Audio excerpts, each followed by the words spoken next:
Mire, la Ey, dictadura de la usura es que se está resistiendo.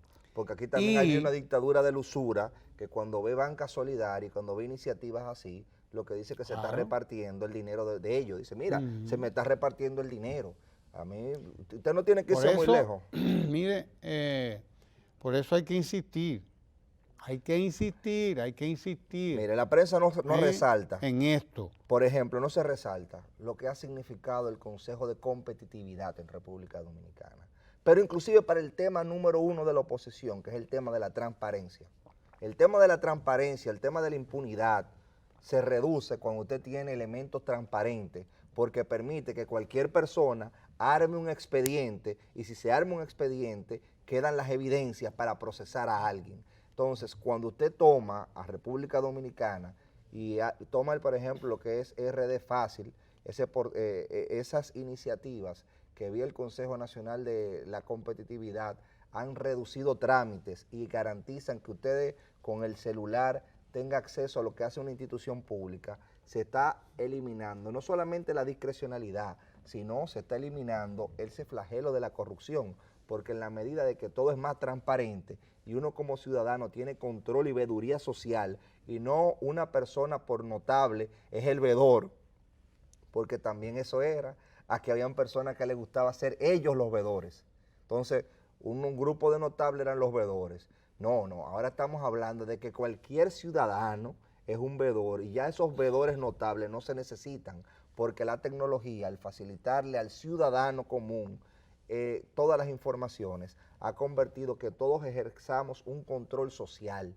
Entonces nosotros, por ejemplo, no hemos hablado de qué ha significado una gestión que ha integrado ese sector privado también a lo que es la gestión pública, y cuando se integra el sector privado y el sector público a identificar cuáles son los problemas y cuáles son las posibles soluciones, nosotros tenemos una mejora en nuestros índices de competitividad, lo que se llama el doing business, el hacer negocios, que es un índice que a nivel internacional mide con qué facilidad usted puede implementar o no una iniciativa empresarial en República Dominicana. Nosotros hemos ido mejorando sustancialmente. Y usted mencionaba cuál era la dictadura en cuanto a las políticas sociales, y yo quiero insistir en eso. Aquí hay una dictadura todavía de la usura de grandes bancos y grandes conglomerados que tienen préstamos altísimos. Y aquí hay una usura en el mercado informal de gente que no podía acceder a la banca, que tenía que coger a un 120, un 240%. Aquí hay personas que yo conozco que cobran préstamos un 40% mensual, porque lo prestan semanal, un 10% semanal. Usted sabe lo que significa un préstamo a un 40% mensual, a un 10% mensual, a un 15, a un 20%. Eso significa esclavitud en República Dominicana, porque los intereses se hacen impagables. Entonces, en la medida en que nosotros tengamos la oportunidad de eliminar todo ese sistema paralelo, nosotros estamos eliminando la peor de las dictaduras, que es esa esclavitud que significa la usura. Y es contra eso que tenemos que luchar. Y es que yo quisiera ver a candidatos diciéndome que esa banca solidaria lo que van a hacer es a profundizarla, es a darle más recursos a la banca solidaria. Yo estoy loco por escuchar a alguien que me diga que las visitas sorpresa hay que continuarla. Y solamente he escuchado a una persona decir que esa iniciativa que hace una desconcentración de recursos para que no se quede en un solo sitio y hace una inversión social directa, que son las visitas sorpresa, la van a continuar, porque no se trata de una improvisación como perversamente se ha querido vender, se trata de una articulación bastante compleja de instituciones públicas que cogen un proyecto, le dan seguimiento y le crean la capacidad y las destrezas para poder exportar, porque si no, no tendríamos esa serie de productos que aquí se han traído, en donde vemos cómo productores que estaban en lo más remoto de la República Dominicana, ahora están exportando esos productos que ellos tenían solamente en su localidad. Yo quiero insistir en que esta será una semana importante, una semana crucial para la democracia en la República Dominicana, y nosotros debemos defender el derecho de la gente a expresarse, a expresar su voto, cualquiera que sea, esa voluntad tiene que ser respetada. Cualquiera que sea es la decisión que se tome, los dominicanos, todos, todas, tenemos que respetar la decisión. Y tenemos además que garantizar el clima que debe primar antes de ese proceso. Garantizar un clima de respeto a la gente. Y hay que respetar a la gente, a que permitirle que vaya a ejercer su derecho de manera clara, transparente, pacífica, respetar el derecho de la gente a expresar con su voto. A la gente no hay que estar manipulándola, la gente sabe lo que quiere. La gente sabe lo que quiere y la gente quiere defender lo que tiene. Porque nadie sabe lo que tiene hasta que lo pierde. Si usted quiere saber lo que es la estabilidad, piérdala para que usted vea qué es la estabilidad. Usted nada más tiene que mirar hacia ciertos lugares del mundo para que usted sepa lo que usted tiene cuando hablamos de estabilidad. Aquí hay alguna gente que tiene un discursito barato con respecto al tema de la deuda externa. Con respecto al tema de la deuda externa, discursito barato. Tiene dos temas, la deuda y la corrupción. A veces meten otro. Corrupción, impunidad y deuda. Corrupción, eso es todo lo único que saben hablar. De eso es que saben hablar. Nuestro país, y concretamente, bueno, ahí está la información. Porque yo no lo he visto a ninguno de ellos debatiendo. No, con esa gente no. Ellos no hablan, ellos plantean un discurso. Ellos hablan a través de los periódicos, pero no leen noticias como esa que está ahí. Esta noticia es de hace 2, 3 meses, quizás. No, quizás algo más. El gobierno dominicano ha pagado deuda externa por 14.343 millones de dólares. O sea, el presidente Danilo Medina ha pagado, ya tiene que ser más, porque esa noticia tiene varios meses. Tiene que haber pagado a esta altura del juego el presidente de la República mucho más de esa suma. Pero déjelo ahí nada más. El presidente de la República ha pagado deuda por 14.343 millones de dólares. Ha pagado deuda de otros gobiernos. Y usted sabe lo que ha hecho este gobierno, cambiar el perfil de la deuda. Usted sabe lo que es el perfil de la deuda. Cambiar el perfil significa que si yo tengo una deuda que tengo que pagarla dentro de un mes, eso para mí es un problema. Para mí es un problema porque tengo que desembolsar una cantidad X de dinero en un mes. Si yo puedo hacer ese mismo desembolso en 6 meses, quiere decir que yo pude cambiar mi perfil de deuda a un periodo más largo, plazos más cómodos, y yo por lo tanto en esos 6 meses me puedo financiar. Puedo financiar mi deuda. Y eso lo hacen los países, todos los países del mundo. Ningún país del mundo existe sin deuda, prácticamente ninguno. No hay un país del mundo que no tenga deuda, porque tampoco hay nada, no hay manera de que usted pueda hacer cosas nada más que con dinero efectivo, porque hasta los que tienen dinero efectivo se endeudan. Yo prefiero endeudarme para comprar una cosa y el dinero que tengo lo utilizo para un negocio que me va a dar lo que voy a necesitar para pagar lo que compré. Entonces tengo lo que compré, tengo el negocio y tengo las dos cosas y puedo pagar aquello con el negocio. O sea, eso la gente vive evolucionando de esa manera también. Pero los países lo hacen también. Mire. Los países lo hacen también. Eso, todos los países del mundo. La deuda de la República Dominicana es una deuda absolutamente manejable y manejada. Mire. Manejada, discúlpenme, porque es manejada con los mejores criterios que se puede manejar una deuda. Con los mejores criterios con que se puede manejar una deuda, para que usted entienda. Le doy un solo dato. Fitch Rating, por ejemplo, las calificadoras. No voy a mencionar una, a Fitch Rating, pero Standard & Poor's, etcétera. Todas las calificadoras de riesgo tienen a nuestro país como uno de los países, uno de los tantos, con mejor perfil, con mejor manejo de su deuda, a tal punto que hace unos días, la calificación de nuestro país, de la deuda de nuestro país en el mercado internacional mejoró. La calificación de nuestro país era de B+, avanzó a B, que en el argot de los economistas y de los que manejan esta cosa, eso es mayor confianza en el cumplimiento de los compromisos del país. Es decir, se tiene mayor confianza. Eso es lo que explica que nosotros hayamos accedido a préstamos con mucho menor interés que otros países.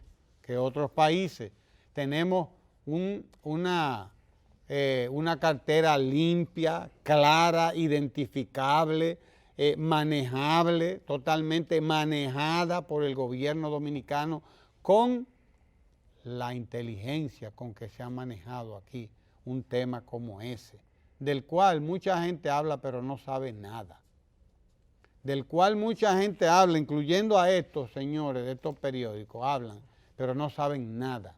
Y usted lo nota en lo que escriben, porque un especialista cuando escribe, usted sabe, este es un especialista.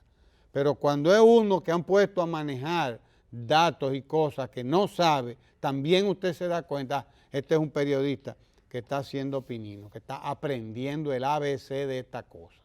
Eso se sabe, no hay que ser un genio para darse cuenta.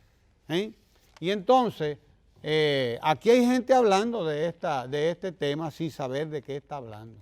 La República Dominicana ahora mismo en el mercado internacional de deuda, en el mercado internacional de valores, tiene un puesto privilegiado, que cuando va a buscar financiamiento por 1.000 millones le ofrecen 5.000. 5.000.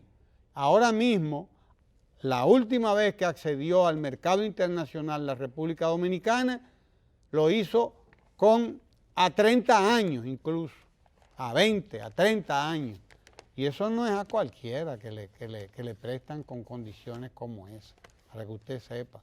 Un país lo que tiene es que ser responsable.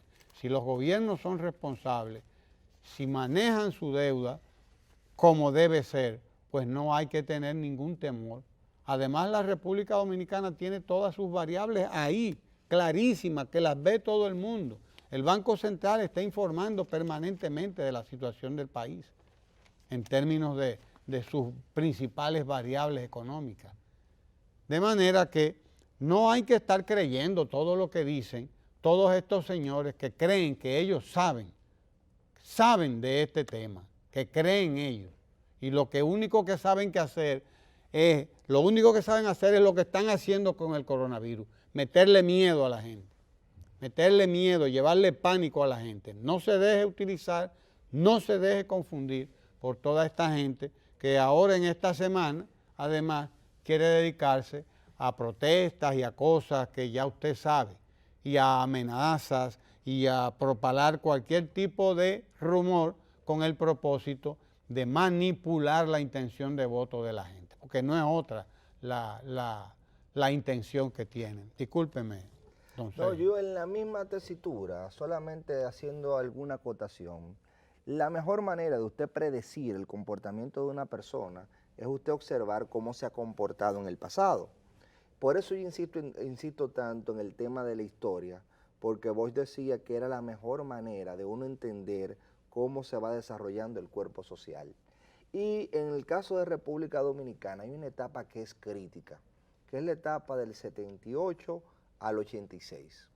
Y digo que es crítica porque hay que reconocer que en el contexto que significó los 12 años, el doctor Balaguer inició una reforma agraria, pálida, pero la inició, un proceso de consolidación de asentamientos campesinos que se hicieron con el IAD, y había una economía en República Dominicana, por ejemplo en el caso del maní, que estaba incipiente, había un aparato productivo creándose en el tema agropecuario, y llegó el gobierno de 1978, que si bien generó libertades políticas, y creo que es el único mérito que yo le reconozco a la gestión de Antonio Guzmán, fue haber liberado los presos políticos y generar otro clima en República Dominicana, es un mérito que hay que reconocerle y es un mérito importante.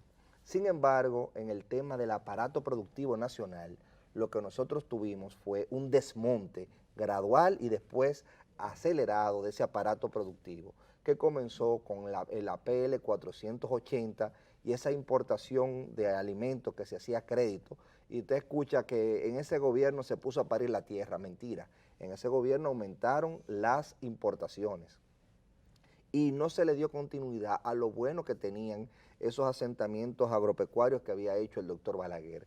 Con el gobierno de Jorge Blanco fue peor, se siguió una receta que se impuso y hubo un célebre individuo que todavía anda por ahí hablando de cambio, que en el 84 dijo que no importaba que el dólar subiera porque el pueblo no comía dólar. Ese era el criterio de endeudamiento que teníamos en República Dominicana.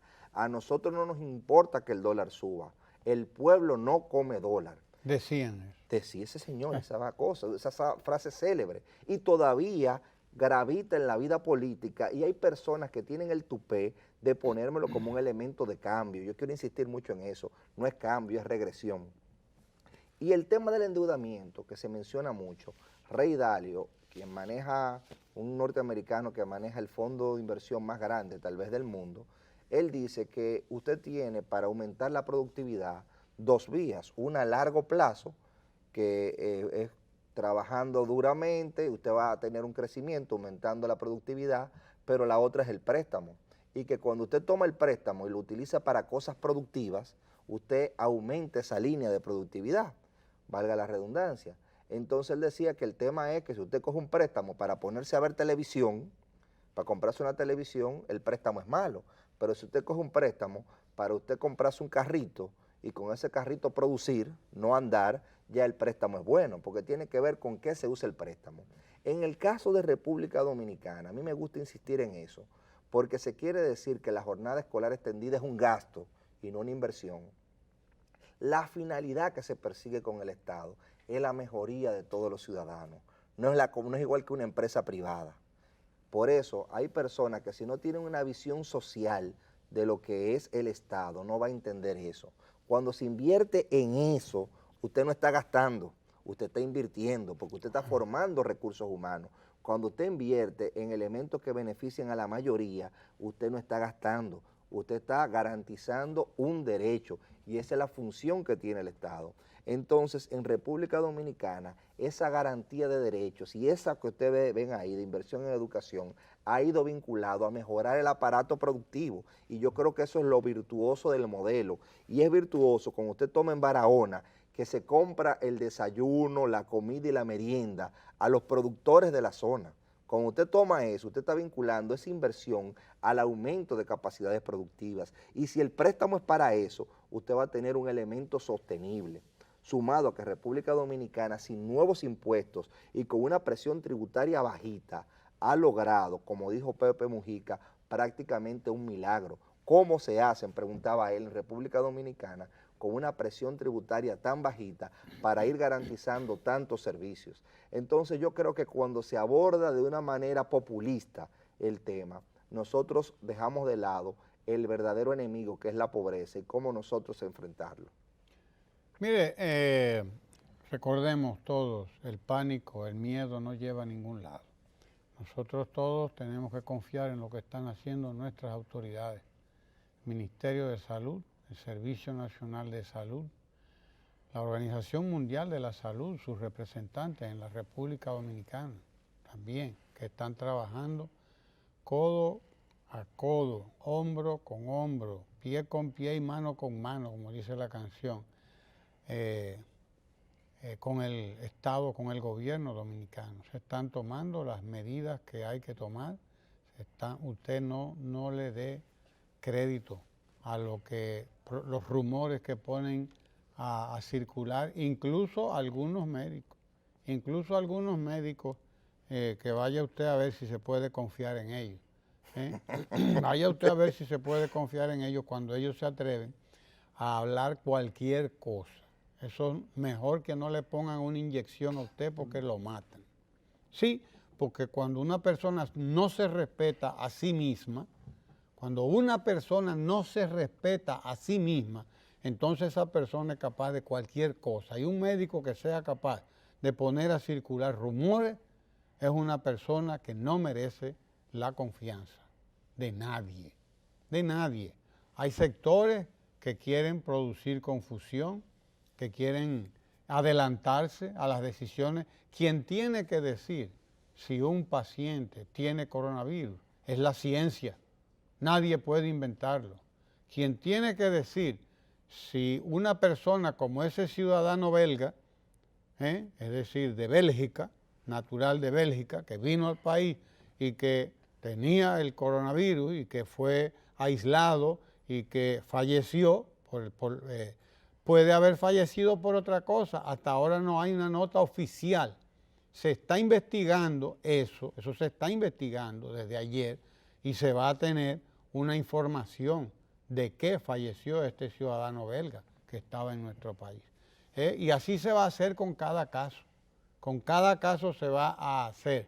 Con la ciudadana esta que venía de Italia, que presentaba síntomas, pero se determinó que eran síntomas leves y el Ministerio de Salud Pública está dándole seguimiento, está acompañándola a ella y a sus familiares también, a ella y a sus familiares, pero desde luego los periodistas nuestros tienen que aprender que si se trata de un caso de coronavirus, de infección por coronavirus, los primeros que deben abstenerse de acercarse y de hacerle preguntas y de estar en contacto con esas personas son ellos, porque entonces ellos mismos, los periodistas, se convierten en propagadores del virus en el caso de que sea el virus.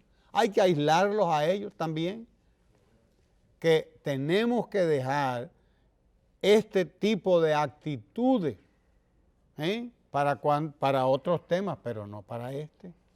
Si quieren ser sensacionalistas, sean sensacionalistas en otras cosas. De hecho, tienen bastante para hacerlo.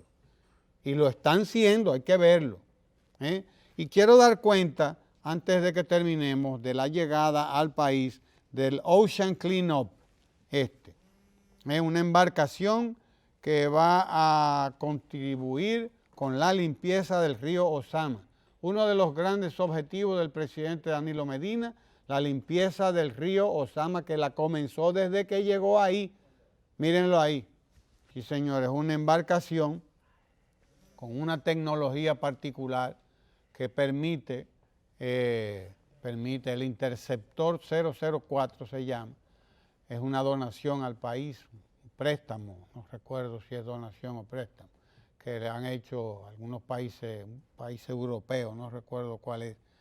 Este interceptor llegó el domingo pasado, en la madrugada, a Sanssouci, donde la Armada de la República Dominicana está instalando sus equipos para que pueda comenzar a recolectar los residuos plásticos del río, del río Ozama. Toda la cantidad de basura después es clasificada y con ella pues se continuará el plan de reciclaje, etcétera, de todo eso es sucio. Esto es parte del trabajo de recuperación de nuestro río Ozama.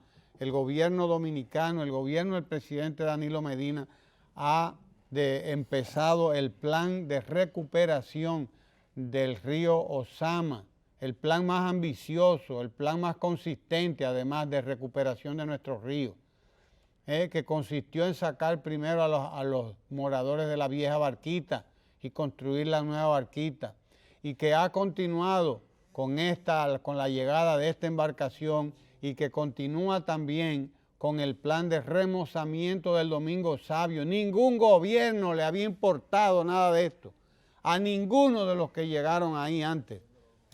Y estas también son conquistas que nosotros debemos garantizar, que debemos defender. Ahí están los científicos que están detrás de este trabajo también, de recuperación del río Ozama. Se nos agotó el tiempo, pero no se preocupe que seguimos a pie del cañón aquí todos los días en Ojalá, Canal 4RD. No se mueva de ahí.